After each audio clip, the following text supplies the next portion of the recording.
Sí, sí, sí, fue una cosa maravillosa. La gente enseguida se aloca, ¿no? Y empieza a decir, Isa presidente, bueno, no sé.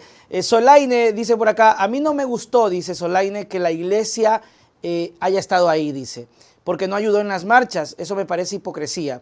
Isa sí es hombre de pueblo, hombre de gente. ¿Cómo viste este último tramo de la negociación partiendo?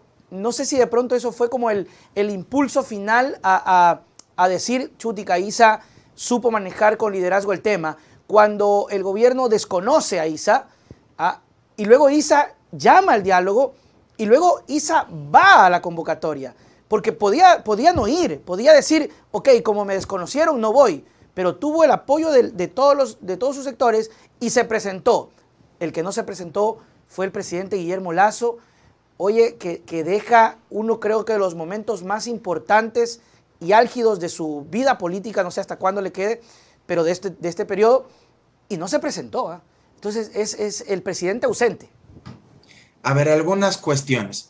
Yo creo que estábamos viviendo momentos de mucha incertidumbre, no existía un panorama claro.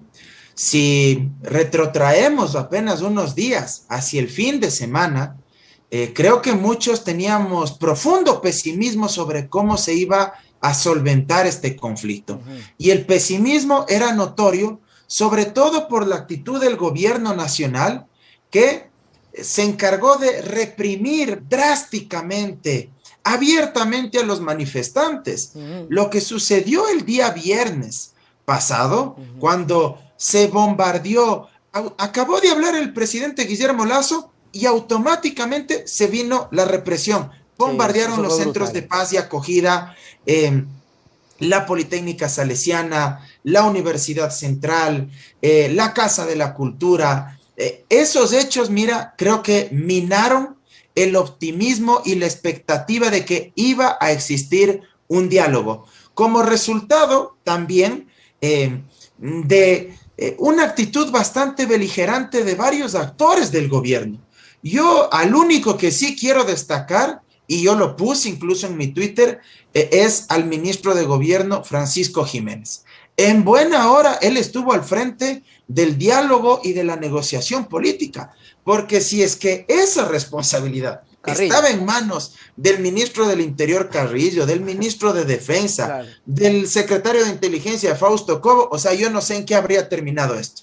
O sea, yo no tengo pruebas, pero tampoco tengo dudas, como se dice popularmente, pero yo hasta apostaría que existían discusiones internas entre estos actores que pertenecen al ala más dura, más reaccionaria, más conservadora del gobierno y una ala más democrática, más dialogante que me parece la intenta, digamos, liderar Francisco Jiménez dentro del gobierno.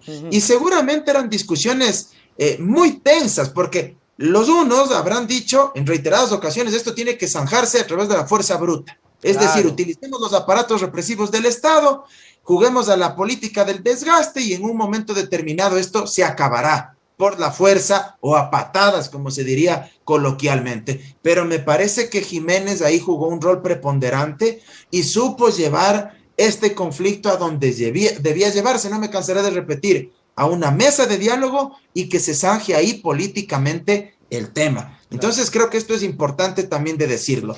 Sí, Claro sí, que uno se preocupó muchísimo cuando Guillermo Lasso dijo que se rompía cualquier tipo de claro. negociación, de diálogo, como resultado de la muerte del militar, del miembro de las Fuerzas Armadas, que todos lamentamos. Yo también me pronuncié en redes Claro, sociales, claro que sí. pero no se podía abandonar la mesa de negociación porque eso era dejar el conflicto más vivo que nunca. Y porque además el gobierno pensó equivocadamente, y este es el otro elemento que quiero destacar, que el movimiento indígena iba a recular como resultado de la represión. Es decir, que el miedo que inoculaban las fuerzas del orden en la forma como actuaron, además esas odas, esos festejos en las shiris con policías encima de los trucutrús y Claro, con recibiendo la bandera y todo. aplausos por parte de quienes habían salido, entre comillas, a manifestarse por la paz, pero enarbolaron una serie de discursos racistas, discriminatorios, no todos tampoco, porque no se puede Claro, claro. generalizar, pero algunos de esos miembros, de esos manifestantes, ¿sí? Muchos pensaron que el movimiento indígena se iba a dispersar y que esto estaba casi que disuelto.